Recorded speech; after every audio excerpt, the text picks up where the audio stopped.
Hey guys, welcome back. This is Lucid, and I am joined once again by Maryland. Hello, everybody. Not quite as dramatic of an entrance as last time. we stopped the recording. Like, this is Maryland. He's like, oh! Yeah. Sudden cough. I swallowed wrong. Bug in your throat.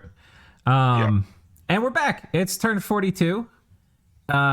We've got, hopefully, in what looks to be an enormous amount of action if we scroll down the list. Oh my gosh. Yeah, 2 pages of battles. And we will keep dropping our little fishing line in the ice hole and hope we pull up a big friggin' battle. Because so far it's been a lot of raiding for the past 2 episodes. But I believe. It has. All right. Or was it 2 episodes ago with the big fight with the first of the, or was it 3, the Bahamut and the Glyph? I think that's no, the Glyph.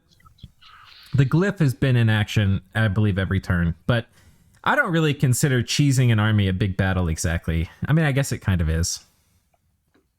Well, it was interesting because we saw some good technique to make the most use of that situation.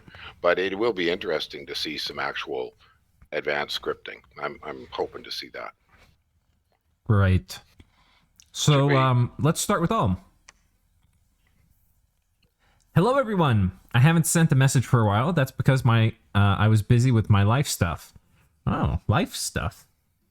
Yeah, what's that? Oh, so I guess this is the primary player, not Kirby. Oh, okay. I have given Kirby full authority to handle diplomacy, trade, and scripting, but I've always been here doing some scripting here and there.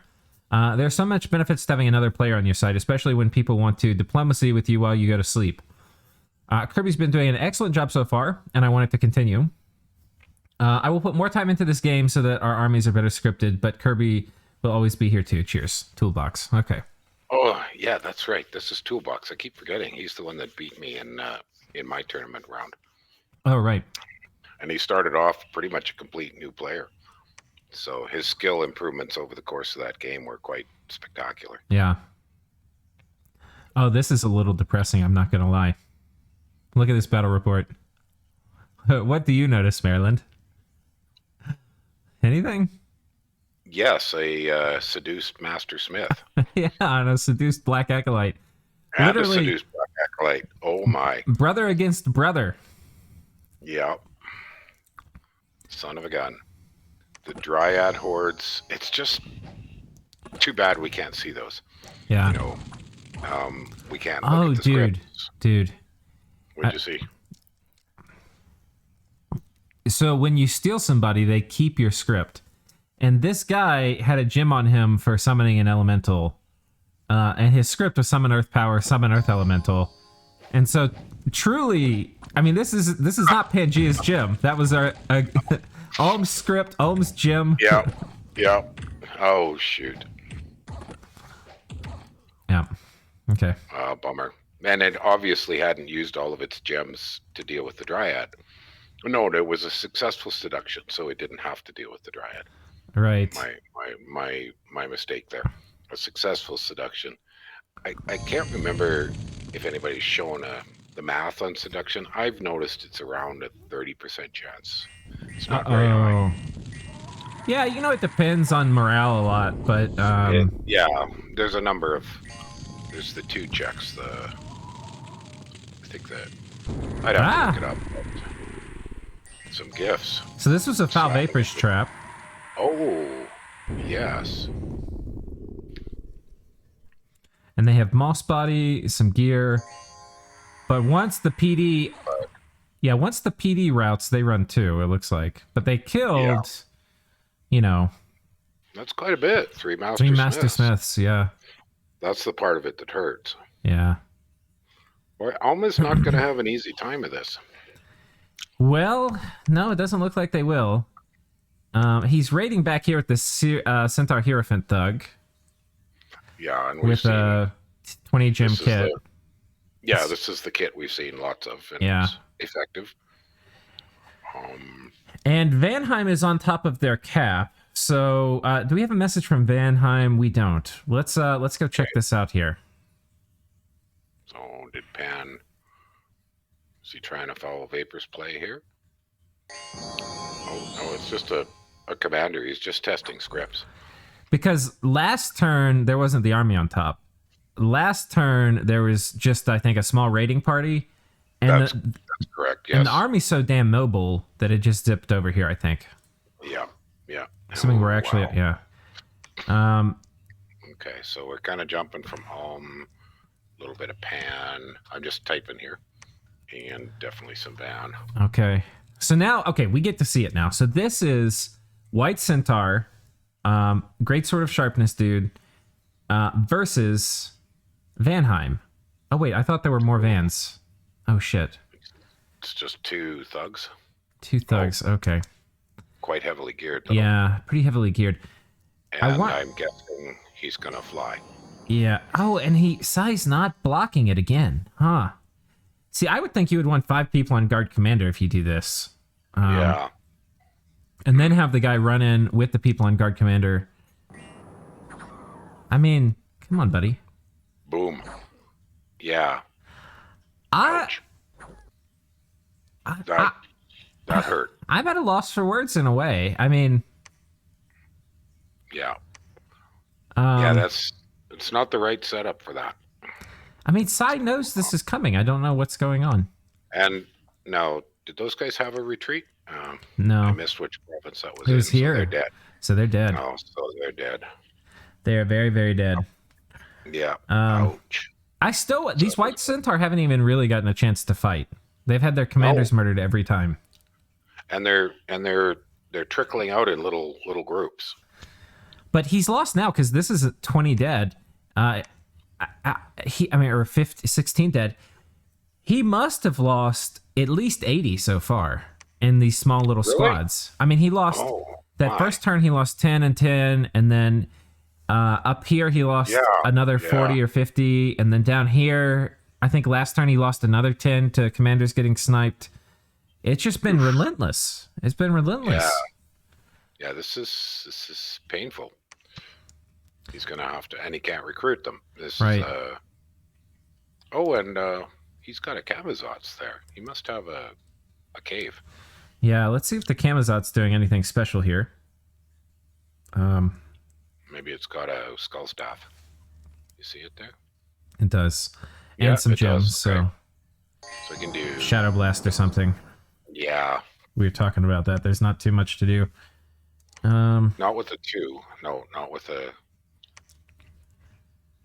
So Pangaea doing some light raiding to try to take some territory back. I am so shocked he... Okay, so there's a few things. We know this army that was up here fighting in has not been making its presence known up here. It's been coming back, and it's been coming back stealthily, and we don't know where it is, but it must be close. We can't see it, no. Well, it should be moving to its friendly provinces, so it should be getting close to where it needs to be. Should be getting very close. That's not it sitting in that far just northeast there. No, I don't think so. No, that's just Menads. If that army dies, I think Pangaea is dead, and I would be shocked because I felt like Pangaea's just been riding on the gravy train, and they're completely collapsing is what it looks like right now. It sure does. Yeah, he's under great stress. Well, and see, there's a little more raiding by Pelagia. And I think that one was a raid by Pelagia right there. Here. Cheapy raid. Yeah, very cheap raid. He takes this back from Pelagia. Conqueror of the Closed Realm, that's a hero, isn't it? Did you see that? Yeah. Okay. Well, pretty basic. And Pelagia seems to be chill up here. He's not doing anything. Let's go to the next message. I think we've about covered this part of the war. I mean, we could sit here and look at what the scripting and stuff on this army is, maybe look for gems, but I think we'll skip that for here. Yeah, go ahead. I'm not seeing anything that's popping out at me of interest. That's just more of... Oh my god. Wait, was this the same one? That's the one. That was the same one. That was the same one. Okay. Yeah. All right. Yeah, you saw what I saw. Okay. What does Pan say? Since we were... The last 3 turns have been fairly dramatic in terms of changing my view of the game state. I'll need to write a pretty long set of messages to explain what I thought was happening, and then what actually happened and how I messed up. Okay. It's quite late when I'm taking this turn, though, so I'll need to wait. If this turn gets delayed again, I might have time to do an update. I'll try to go ahead and write them then. Okay, so that'll be interesting. Yeah, it's one thing to get surprised by the thugs jumping on your commander once, but it's another thing for it to happen 4 times. But yeah. Yeah, it'll be nice to hear from. Yeah. Sorry, why am I getting it mixed up? It's Sai. It is Sai. Yeah. Okay. So it'd be nice to hear from Sai and find out what his thoughts are on the situation and why it kind of went wrong, because we could see it didn't go the way I think he wanted it to go at all. Yeah. Okay, we have a message now from Satis. My next move is to gamble on a war with Ulm. Perhaps a choice I should have made many turns ago, but everything's clearer in hindsight. And at the time, Jotun looked extremely huge and threatening. I think my chances of winning this war are very low due to a disparity in size and research, but hopefully I will do better than the Jotun war. But what he doesn't comment on, and we know, and he may not know, is that Ulm is scattered with 3 things going on already. Yeah, that's true. You know. Well, and Vanarus is alive. Oh, God. You know? Oh, good grief. Oh. So, but that was the thing, right? Because Satis was like, okay, our next war is going to be Vanarus. And we were like, dude, are you not watching what's happening? Like, there's not going to be Vanarus left. And by the time they got around to attacking, Ulm had completely blocked them off. Yeah. And so now he's like... Well, now I got to beat up Ulm. Yeah. I mean, it's one of his better choices, maybe, although he just seems to love attacking in the cold. Well, I mean, it's ocean, cold, and then heat to end. End is his only heat-loving target, so...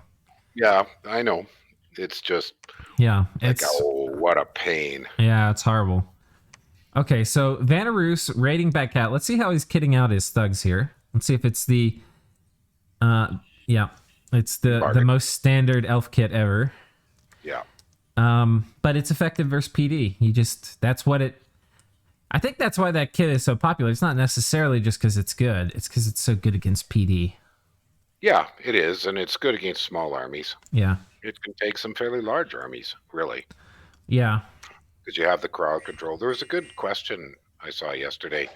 You know, I think it was on your server. You know, how do you compare using a enchanted pike and a burning pearl versus a frostbrand and a vine shield? The best answer was, well, which can you get? Yeah. But I don't know. I've not tried using a repel thug, like on a van or something like that that's got good defense, to see if it slows down the mobs as well as a vine shield. Because vine shield does put tremendous control over mobs of junk. Yeah, I don't think it does. You get harassed down, I think. But I think so. Yeah. It's better against like anti-thugs and things like that. So. Yeah. Okay. Now that other little raiding army had a couple of magi with it. You just kind of this one? Yeah. So or just one Veadun, which let's see what it was doing. Maybe an air elemental. No. Probably wooden warriors here. Oh, just some buffing. Yeah. Oh, it's his prophet. Ah, that's why. Okay. This has to be an effigy of war. There's no way that it's 250 units and most of them are sages. You think so? But I forget if we see through effigies of war with Spirit Sight. I don't know the answer to that question. This mystery will be revealed to us in time, Maryland. I know it. Okay. So do we have any message from Ulm? We do. And Satis. Okay, so this whole thing we've kind of done now. Satis didn't actually attack. They just prepare. They're fixing to attack, as we say in the South. They got their mindset on it. I was just curious about one thing. On Vanarus's cap, he just knocked off, I think, just a token siege, right? A single unit or something. Yeah. Vanarus's cap. Yeah, it was just a token. Or it was a bunch of scouts he patrolled that, actually. Oh, okay. Yeah. Just patrolling scouts. Okay. Now, what's interesting is Pelagia is continuing to gym bait this Jotun army. A bunch of gems on this guy. And let's see if he gets a gym bait off. One thing you can do if you're getting gym baited like this is just move your stuff one turn later in the script. Because he's already cast returning. So if you just wait one turn, you have everybody, which can be good for other reasons. Like you can have everybody do Barkskin turn 1 or, Twist Fate turn 1. And it can, maybe keep you from losing a mage to some random thing. And then you do your Sabbath Master stuff after that. Yeah, that makes sense to me. I see that it did burn some slaves because he did put up Communion Master. Yeah. So it burned a few slaves. I didn't seem to burn any other gems. Right. So the Kraken's been called back too now. Aha. Now it's time to gear it up again. Yeah, and I don't know whose dominion this is. Written in Water. That sounds a lot like Written in Water's Pelagia. So this army has now strolled into Pelagia's dominion. And with the Kraken up, that could mean it goes on it. Mm-hmm. And depending on how he's doing with the Scout gem ferrying, it may be out of gems. Wow.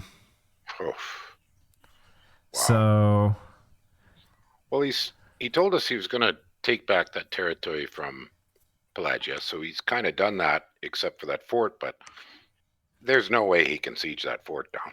Yeah, well, what is he doing? I guess he's trying to catch raiders that are coming in, because he's got this... It's a very dangerous thing he's doing. He's strutting around with an army, and this army's like, bet you can't kill me. Yeah, come out, try to raid me. And it's... I think Arco can kill any army if he's given time and wherewithal to prepare for it. So yeah, I think so. If he can predict where it's moving, or gym bait it and set it up and get it in its dominion right where he wants it. Well, he also looks like he's got enough troops to have 2 more than sufficient armies to chase that one. Like he can split. Yeah, because he's got a. If we glance at the army graph, I think Pelagia is stronger than Jotun army-wise. Yeah, I think he's twice Jotun's size Jotun's down here. So right, so he can very comfortably have 2 solid armies backed with Magi. Yeah, and if Jotun loses that army, well, he's just ripe for the plucking. Yeah. Boy, that's a terrible metaphor. Ripe for the plucking. Yeah. Ripe for the picking. Ripe for the picking. That is right. Yes. Okay, so I think we've covered this part of the world. I think that brings us next, and I don't think we have a message from them. Oh, let's do the Ashdod Xibalba thing next, because we've got a message from Ashdod. Retiring the liberal use of my god hero combo, as Xibalba has had enough time to build some nasty tricks for that now. Here's my logic. Exhibit A. Don't see Fiends of Darkness, so presumably they're stealthed on his fort and the mountain pass north of my cap. I'm estimating about 10 of those. Given the lead time there, they were designed for my god, not for his army. Or not for this army. Okay. Turn 1 would ensure they don't hit the god with their magic weapons attacks before Iron Warriors went up. By the way, the third son hero had to script Iron Warriors to hit the god due to AI logic. So if only sending my army, its rear guard needs to be ready for 100 HP behemoth. 400 HP behemoths will probably suffice. Okay. That's a good comment he just made about doing the iron skin so that the hero already has iron, and then the Iron Warriors. Yeah. I had not thought of that. That's really good thinking. Yeah, I've done that before, where you have if you do Iron Warriors twice, or you do Iron Warriors first, then Iron Skin, then sometimes it'll do the Iron Warriors on the caster, and then when it's time to do Iron Skin, it's like, hey, we already have Iron Skin on our caster, and then it does something stupid off script. So it casts some garbage. Yeah. Good comment. Exhibit B, he moves most of his army off my fort, probably to bait my god there for the above Fiends of Darkness play. He wouldn't have then known that my army was moving northward into already claiming that territory to threaten that fort. So now there's 2 potential spots I could god drop, but this province has a Well of Misery and a lab, and is in my god's dominion. This is a better god drop location. However, my math says that can't move. Says they can't move that far due to being stealth there this turn, and capable of magic phase interception. So this is too much. I'd have to see what he's talking about. I've kind of lost myself reading this. So it would probably come in the normal phase. So let's say, so there's some mountain pass. Let's take a look. Following it. I think I'm following it. So it's here is where he's saying that he thinks there's going to be Fiends of Darkness. He moves this guy in. To bait. Okay. But there was nothing much there. Can retreats. And then he comes with the behemoths. And a good line of sacreds. He's got these guys in the back. A little bit of long dead up front just to soak. God, I'm glad we get to see some behemoths. I never see them. No, they're rare, but ethereal is good on them. Yeah. And if you can get them flying, even better, but that's not. Well, oh my god. Ashdod has illusionists. Oh god, and I thought elephants had bad noises. Oh my god, the behemoths is the worst. I guess you can't hear it over there, but... No, and just as well. Yeah. Just as well. I'd end up turning it off. Oh my god. It sounds like it's like a dying pig is what it sounds like. Ew. Well, I have heard it. Okay. You know there's a mod to change some of the sounds from back to Minions 3, and it still works. Yeah. It's not a true mod. It's actually just an overwrite. Yeah. And boom. Okay. All right. So once... Oh, that was just a Jotun scout. Okay, here we go. Well, again, not much happening. Yeah, I mean... Here, Ashdod using the Bakemono. Not getting punished for it either. No, it worked quite well. They're very killy. Not a ton of movement down here. Okay, well, this is interesting. So it looks like, I'm guessing this is a fire elemental summoner or something. Yeah, but it didn't. Oh, an earth elemental. Well. Okay. No, Moz. There's somebody's doing Moz. Oh, I think the play there was earth elementals, but I guess if that's what you got. Oh, that didn't work. Yeah. Oh, well. Whoopsie daisy.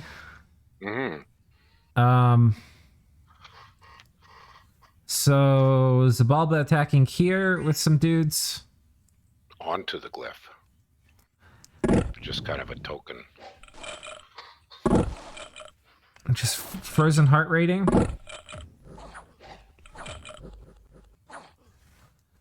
Yeah, didn't work. Raids and counter raids. I mean, yeah. Oh wait, that was end. But like these are scary armies that are coming in from Ashdod that are going to demand some respect. And I guess we have this here from Xibalba, so we'll have to see what happens. But well, I think this is where he's thinking. Like that's where he thinks that the Fiends of Darkness are right here. Fiends of Darkness have stealthed out. Oh, you're thinking they're inside the siege? Man, it could be. Could be. I'm not completely following his explanation. I agree with you. I thought I did understand it, but without province numbers, it's a little tricky to. This mountain pass area is kind of nice for Xibalba because, you know, Ashdod's got to go in very predictable linear movements through here, whereas Xibalba can skip provinces and stuff with flyers. But like this army can't reinforce here this turn. So, I mean, there's a decent chance. Xibalba knows exactly what's in this army. He knows mostly how it's scripted. And this is not that big and that scary. So, I mean, it's big and scary, but it's not that big and that scary. So maybe this is the time for Xibalba to pull out the big guns and try to cut this army down. I wonder if Xibalba has considered something like Blackhearts. Yeah. Because he could, you know, if if he had some Blackheart assassins, he might make a serious mess of some of Yeah, Ashdod formations. well, there's a kind of lot of mages here, though. And the shamans are easy to assassinate. These Zanzumites, or whatever they're called, Zamzumites, are very hard to assassinate, though. Yeah, yeah. But you don't have a ton of them. Yeah. It was just a thought that... Yeah, it could work. But I don't know. I haven't seen Xibalba using a lot of blood magic, so I don't know that he's hunting aggressively. Yeah, it's hard to tell. It's hard to tell. Okay. I see quite a few Zot commanders sitting around in little provinces, so they might be hunting. Yeah. And it's hard to know. It's hard to know. There's an Ayats here. Yeah, he does have them around a bit. We don't see much. Okay, there's some unrest here. But we can see the unrest. Okay, there's some unrest here, so he might have blood hunted. But it doesn't look like a concentrated economy. Yeah, it doesn't. And he still hasn't quite finished off Uruk. Right. So, is that Fort of Uruk's? Is it cracked? It's cracked. Yeah, we're not. There's no battles here. He's not even poking. So, be nice to take it out just to free up this army. You know. That's what I'm thinking. That's a pretty good size army. Mostly it looks like malicious and long dead. But... You know, the other thing we haven't seen is we haven't seen Xibalba's god in a long time. So I wonder. No, we haven't. I haven't even seen signs of it. I wonder where it is. Huge it's Bacab. It's one of the Teotls. Yeah. I Maybe wonder if it's inside there. Yeah. Might be. Don't know where else it would be. But unless it's up here somehow. Oh, I don't think it's dead. No, I don't think it's dead either. I don't remember seeing it get killed. But that would be a decent counter to the god setup that Ashdod's running around with. I'm pretty sure a Titan would kill a glyph. Yeah. Okay. Well, that's pretty quiet again. Pretty quiet again. So I guess we go to the main course now, which is... or not the main course, because we've already covered a fair bit of Pangaea. We haven't covered Pangaea and Agartha. So... Pangaea and Agartha, yeah. Right. Well... It looks like Pangaea's withdrawn completely from Ind and Agarthan lands. Right. He's messing with Ulm here. Okay. Ind is raiding Agartha. And Ind is pressuring Agartha's capital again. Oh, what's this? Ah, one of those cheap little... They catch fire again? Yeah, he's too close again. Oh no, he did it again. He did it again. This is just it's to spite you, Maryland, is what it is. It must be. It must be. Is it going to survive? Profuse bleeding now, it dies. No, it's done. And then that's all those. Well, that didn't work. So then they melt away. Oh, good grief. Yeah, well, they had already run, I think, by that time. Oh, he won. He won, but, you know. So, but now he's got to go collect them. Right. And he has to go over top of something of Ind to do it. Oh, another Baphomet. So, Ind brought out the Baphomet. This did not succeed. Oh, he's got him paralyzed this time. Oh. There's no returning on him. Wait, what the hell? Wait, how is he... It's only a 3-turn paralyze. No, but dude, he's casting spells. I thought innate caster didn't work while you were paralyzed. I guess it does. I guess it does. What? That's a bug. That's a fucking bug. Seem right. That doesn't seem right. No. It did returning. Return. It pieced out. Good grief. Oh my god, that's a little busted. That's not cool. Yeah, I guess that was just a gem bait. Yeah, you should not be. Innate caster shouldn't work if you're paralyzed. Come on, game. Yeah. But now you know it does. Well, maybe I'll make a note of that. Hang on. Turn 42. What province is that in? 162. Province 162. There are weird things that I think make more sense. Like it's known that innate caster works even when you're routed. But I can justify that because like you're awake. If somebody were in front of you, you would pop them with your sword. You know? I could see that, but paralyzed? Paralyzed? Yeah, well, I made a note so that if we want to report that, we can. Okay. To the bug thread. I mean, that's kind of cheesy. I don't think he intended it. Yeah, I don't think so. What paralyzed him? That's the one thing. It was the Mind Blasters, yeah, for sure. Yeah. There's 20 alms, so... Yeah, right. These are normally a good defense against getting cheesed, because they'll zap whoever's jumping on top of you. Yeah. But I guess in this case, it doesn't even really work. All right, so End raids, kills a few dudes. Pangaea attacks here, takes a few things back. Okay, so Pan hasn't completely given up harassing End on the north.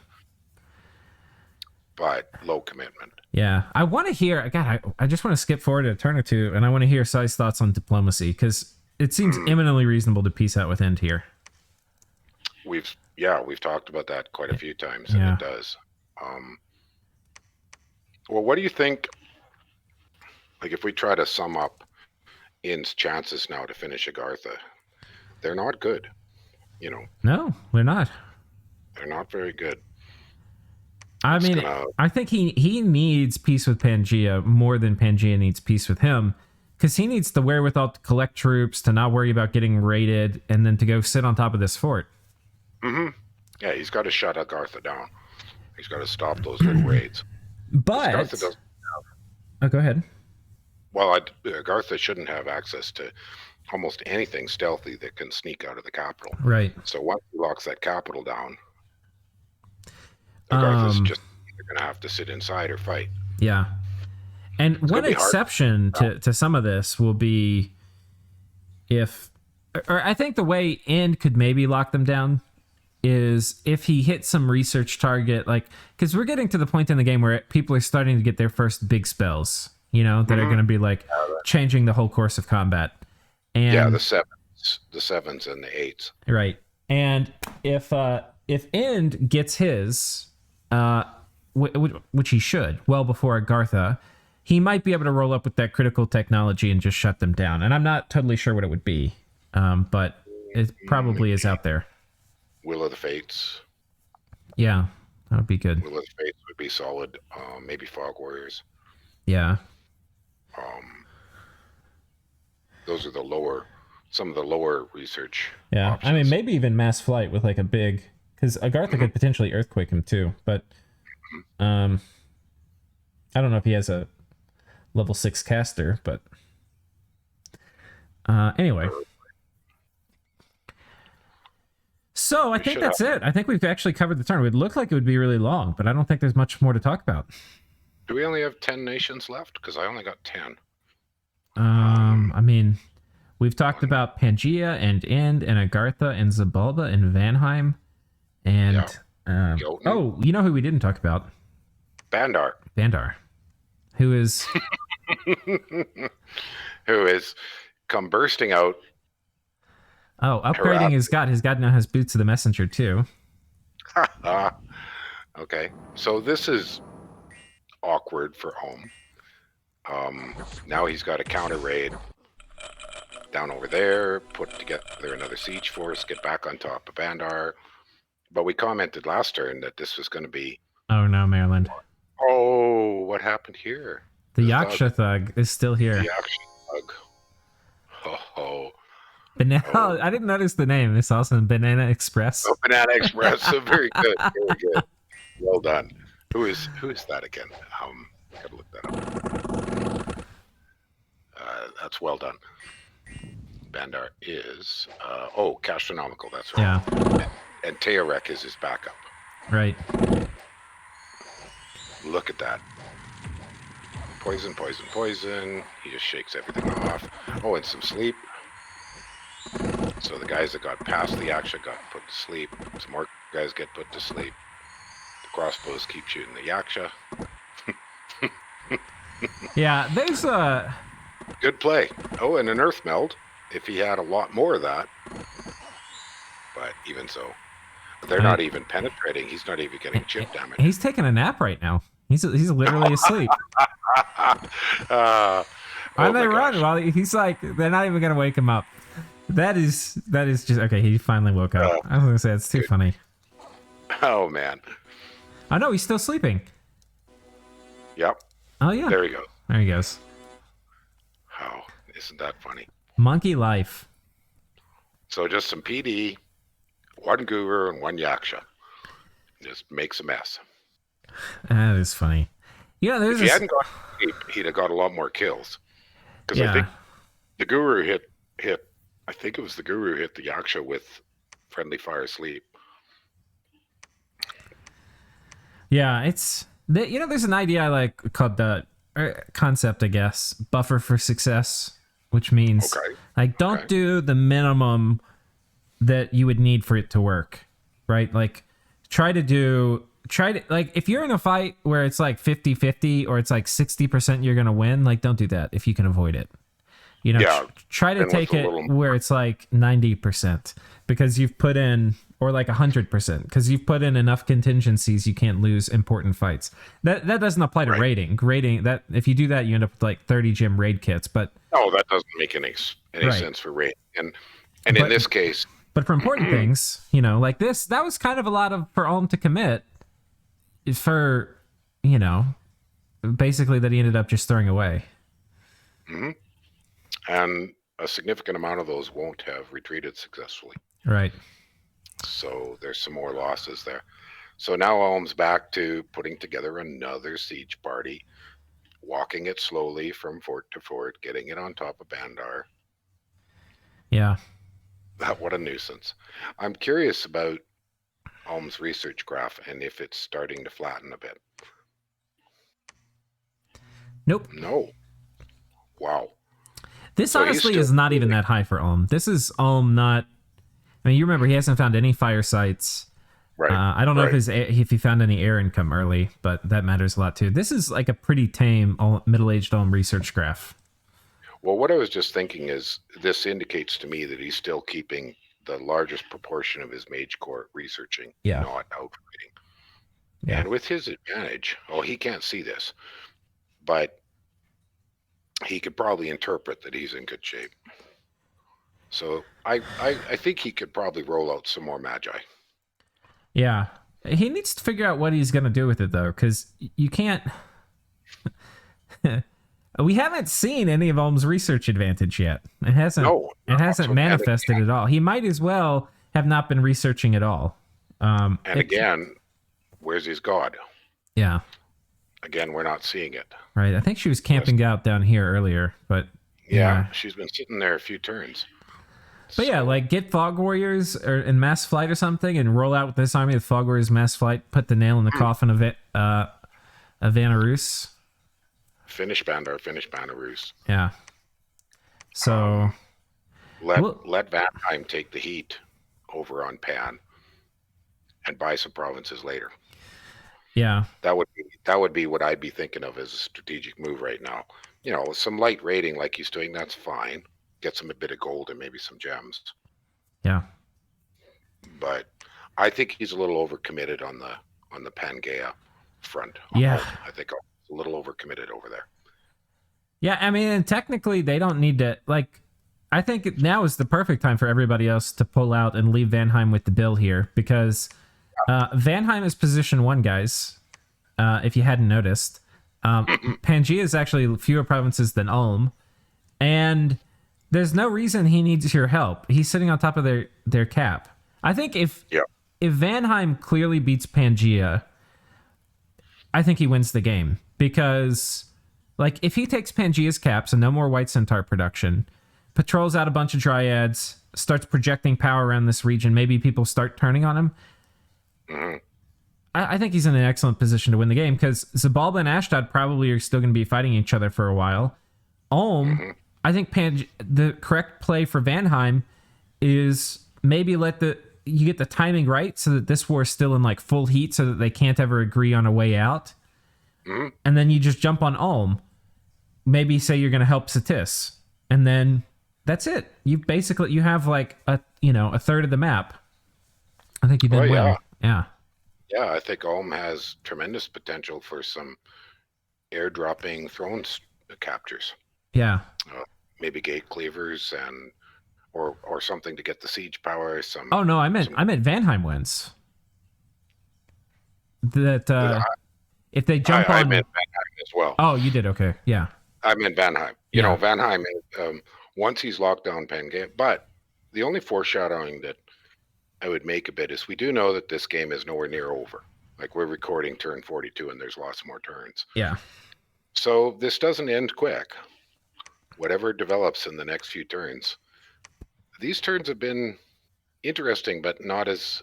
I had thought we'd really see some kind of massive shift in the leadership of this game. And we're seeing a small shift. Van's in wonderful condition, but Pan is nowhere near dead. Yeah. So. I think if Vanheim comes in with like a bunch of mages that are scripted to do air elementals on like turn 4 and 5, so they can't be gym baited easily, and he has this fight with Pangaea. I don't think there's anything Pangaea is going to do much except maybe some mass seduction, but it's... And even then, if you have air gyms on Van Jarls, they're going to do air elementals in your seduction, which is probably not going to end well for the Dryad. Well, any of the Dryads that end up in the assassination part of the seduction. Right. But if he does assassinate a few Vans or Van Jarls and stuff, you know, that's pretty good for Pan to snag those. Yeah, for sure. But I mean, let's take a look at their 13 morale. I think it's a check against 8, but yeah, I don't remember, but or maybe it's a check versus 9. Might be a check versus 9, but it means there's going to be assassin battles most of the time still. So I don't know. I think but what I'm saying though is I think if Vanheim takes Pangaea's capital, I mean, he is the dominant superpower, and the rest of the world is in this balkanized state. Like, there's no other superpowers around. No. In one way or another, everybody else is all mixed up. Yep, I think that's a good summary. All right. So 42 minutes, one of our faster episodes. Thank you for joining me.